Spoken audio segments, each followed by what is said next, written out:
You know who it is, the horror flick digger did Super 6 Big Mitch. And I'm kicking in those with all three O's. And I'm bringing 28 101s because we Vegas sons. It's the Chronicles. And you in the metal lands. Yeah, you in the metals, man. And you already know what made me. I'm a desert baby. Bam! Hubba dub. Scrub. Nah, I'm just playing. Welcome to Vegas Chronicles with your man, horror flick Super 6 Big Mitch. And today, like any other day, we back at it. Come on, man. We do this. You know, actual factuals. And today, we go get into questions. Someone asked me, what happened, or with the, I guess you could say, gangs in Vegas, and why did they turn on each other?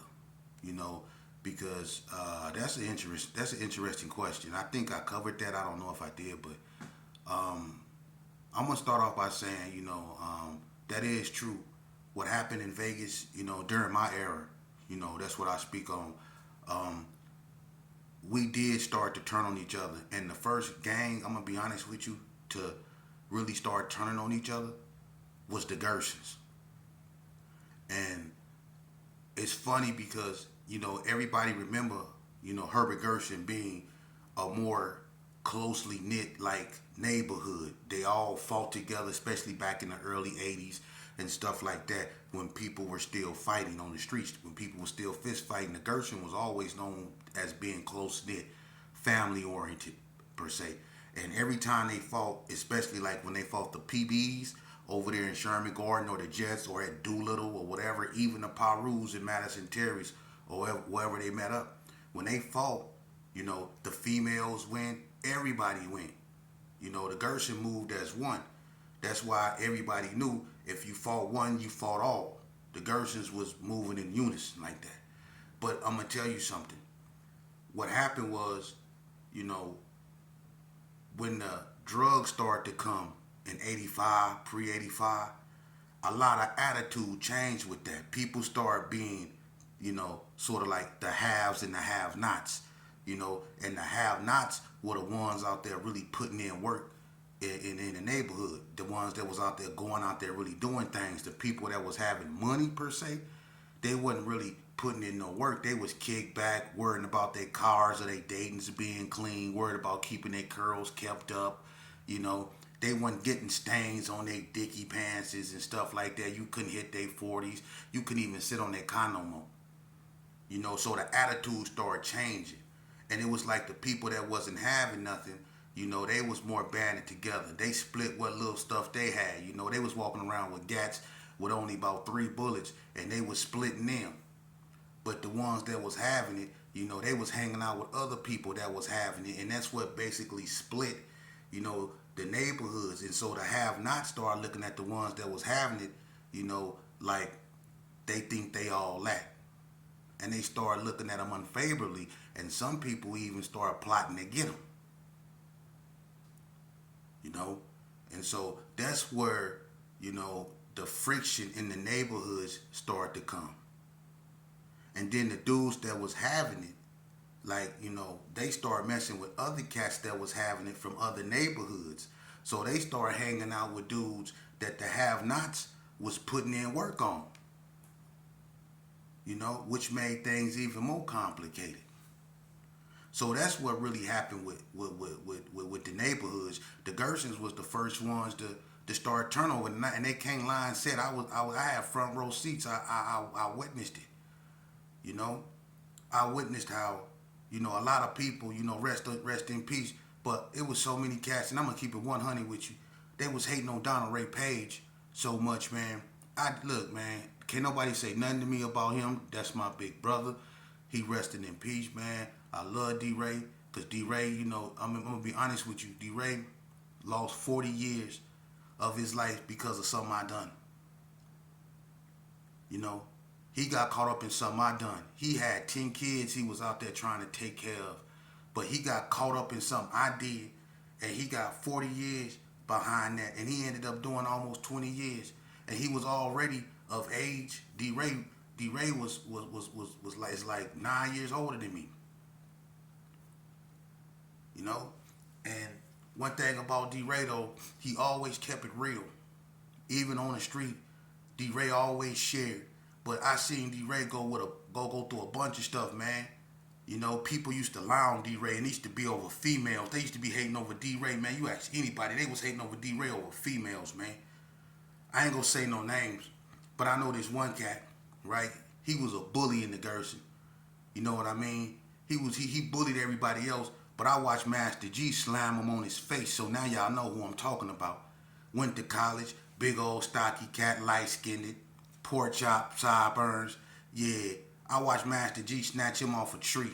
He came back from college all big and buff. Master G snatched him off a tree and slammed him on his face. And Dirty Rob just said, you gonna let him just slam you like that? He ain't do nothing. But he wanted to bully everybody else, you know. So one day, you know, his girlfriend, you know, the big guy that got slammed on his face I'm talking about, his girlfriend started smoking, right? And someone lied and said that she went and got something from Donald Ray. So the cat find out about it. He go over there. He found Donald Ray. He knocked all Donald Ray teeth out. Knocked all Donald Ray teeth out. You know. And, you know, D-Ray a little dude. You know what I mean? He can't whoop him. But dude go hit him in his mouth over something that wasn't even true. And it wasn't even the fact that he thought D-Ray did that. It was the fact that he been jealous over D-Ray because D-Ray was having it and he wasn't. And then after he hit D-Ray in his mouth, he go try to come back when he found out that it wasn't true. He knew it wasn't true in the beginning, but he go try to apologize to D-Ray. I'm sorry, homie. See, that's what they do. But D-Ray wasn't trying to hear that. D-Ray put that thing on him. Yeah. But he was going through that. You know? Another incident. And I'm not talking about you know, D-Ray rest in peace. I'm just showing you how people be hating. Another incident happened. I remember when D-Ray went to the joint. And he got out. I think this was like 90, 91, 90. I think 90. Somewhere up in there. He got out, and I remember he was on Bluff. He just got out. And I don't know what went, I'm not going to go over what went down, but all I know, he was fresh out, the hoop scout. He was fresh out the joint, you know. And D-Ray was this type of dude, man. He was real little. He was laid back. He was always known for having money. You know, he represented where he was from. He was a known individual, you know, but he was always having money. You know what I mean? People was hating on him on that, for that, you know, and he always had the girls. You know what I mean? People was hating on him for that. But he had freshly got out. He was over there on Bluff. And he was just, you know, happy to be out, going around, making his rounds. Well, some cats found out that he had just got out, and they had issues with D-Ray for whatever reason. One cat in particular. So they go down there on Bluff, his own homeboys. You know what I'm saying? And the one that had the problem with him, he go up over there where D-Ray was in someone's particular yard, and he beat D-Ray so bad, man. You know what I'm saying? He jumped on D-Ray real bad, man. And D-Ray was with Junebug. And Junebug, he tried to break it up. Junebug, rest in peace. Him, D-Ray, Maine, Levine, all them used to be together. So Junebug tried to break it up. And, you know, one of the dudes that the guy that was jumping on D-Ray with stole on Junebug. And that's when Junebug went and got Dirty Rob. And Dirty Rob had them cats and carry arms on the balcony, scared to come down. But that's how your homeboys do you when you start having money. See, two ugly heads always poke their heads up when you doing things and they ain't doing nothing. When you having things and they ain't having nothing. Two ugly heads always show their faces, and that's jealousy and envy. You go always encounter that, jealousy and envy. You know? And so, when it came to, you know, my era, when people started having money, that really changed. Because people wasn't no longer homies no more. People wasn't looking at homie, you know, because if a person gave you something and you didn't have what you were supposed to have, you seen how they treated you. You see? You really seen, if you really want to know how cool you is with someone, if you really want to know if a dude really your homeboy, owe them some money. You go see how much of a homeboy you are to them. Owe them some money. Because that's what always come in between homies, money, and females. That always come in between homeboys. But the Gersons was the first one to start turning on each other. That's why a lot of dudes left the Gerson and started claiming other neighborhoods because they seen it themselves. Ask anybody. They seen it themselves. A lot of dudes that used to be Gersons left and started being other neighborhoods. They started claiming Donna, Blood, 60s, 40 Block, Brownies. They migrated other places because, and I talked to some of them. They didn't want to have nothing to do with the G's. I talked to a dude that used to be a Gerson that turned ABM, Uncle Bud. Ain't no secrets, old as Haley. He turned ABM. He used to be Uncle Bud. He used to be Odie Loke and Elko. Everybody remember Otis Haley, Odie Loke, and Elko? He was a Gerson then. He became Uncle Bud from ABM. Me and him had a fight in Indian Springs because I seen him give P-Rock from ABM a shake when I still thought he was a Gerson. I asked him what was that. He was like, I'm an ABM. I say, since when? P-Rock was standing there looking confused. This just to show you. Me and him get into it, we ended up getting down because I didn't know he turned into ABM. But when me and him talked, he told me, he said, "Sheep, man, the reason why he became ABM, because he didn't like how he said when he was in Carry Arms, how he seen homies robbing homies. He said he didn't like that. And that was going, man, he wasn't lying. He said, man, all they was doing was robbing each other, jumping on each other.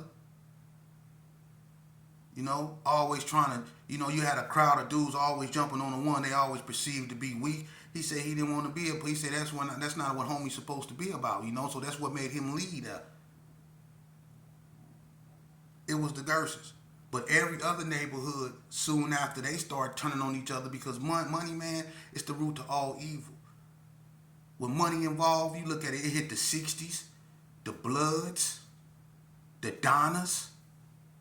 Everybody has been inflicted with homies turning on homies or homies backdooring homies because of money or because of whatever. And all this started happening after 86, 87, all that. That's when things started going bad. People started having money. You see? And a lot of dudes that started having money, they stopped being gangbangers. They started being gang members. And the gangbangers, them was the ones that wasn't really having no money like that, that was out there really putting in that work in and out of jail. They couldn't have no money because they was too caught up in the other stuff. See, them the gang bangers. And they had resentment on them because they kept getting locked up. And the ones that was having money wasn't looking out. You had a few that was, but the majority of them wasn't looking out.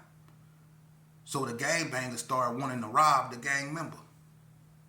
That's what happened in the neighborhood. Or the gang member had something done to the gang banger because the gang banger owed him some money. That's how that go. So youngsters, if you listen to this, all this bull crap I just told you is the reason why you need to stay up out of this. Y'all look at the news, y'all hear what's going on. It's all bad. When I used to gang bang, as wrong as it is, at least we knew what we was gang banging for. We was gang banging because one of my homeboys got, took out at the Conference Inn. The Donna Streets was at war with the 60s because one of their homeboys was unalived. See, it had nothing to do with money. Nowadays, when gangbangers get into it or gang members get into it with each other, it be over, drug deals going bad. Or over money. Or over a female. You see? And the female only messing with the ones that's having money. So it be over that type of stuff. The ones with the monies get the females. You see? That's what all this stuff is about. It stopped being about, we banging against them because they Parus. See, when we used to get into it with the Parus, it was because there was Parus. When we used to get into it with the PBs, it was because there was PBs. When we used to get into it with the Coast, it was because there was West Coast Bloods. When we used to get into it with the Hood, it was because there was Hoods. Or the GQs, it was because there was GQs. It ain't had nothing to do with drugs. See? Yeah. But see, when money and all that stuff came in, allegiance and trust, honor, all that went out the window. Because your so-called enemy can put a bag on your head. And your own homie will cash that in. Easy. That's how I go. See? Loyalty begins and ends where the money stops. For real. Loyalty and betrayal follow the money. For real. And to the Hispanic that come on my page, I don't know what you trying to incite. It's always a troll. You keep saying that you essays. Look, man, Vegas, blacks and Hispanics have no issues. Never have. But let's set the record straight, and we go set it straight, and we go spit facts, okay? I didn't want to go there, but you messing with the right one on the wrong day, bruh. So let's go there, okay? First and foremost, now when you out here in these streets and you really doing something and you about that life, I'm gonna tell you one thing that every black gang got in common, mostly. In one way or another, they was all indicted by the feds. The Gersons was indicted on multiple occasions. The 60s was indicted. The Playboys was indicted. The Donnas was indicted. The Hood was indicted. Matter of fact, the Hood, I think one of the OGs about the Hood in S-Man was the first ones in Vegas to be indicted up under the federal indictment when it came to gangs and stuff like that. The Block was indicted. And then the feds, so cold, they just went and got all the drug dealers in one whop. That's when they got Night Train from the Cotton Club, King, Lee, Al, Ralph, Crime Daddy, Angelo. When the boy went through the front door on 40 block and walked out the back door and the feds ran up in there. Y'all remember that. No need to say no names because y'all know who I'm talking about. Y'all remember that. The feds indicted every neighborhood out here that was doing something. If you was doing something and you was about that, they even got the wicked style players. The feds. Okay, now watch this. Name one Hispanic hood that the feds indicted in Vegas. Check, please. Name one Hispanic hood that the feds indicted. They never indicted 28th Street. They never indicted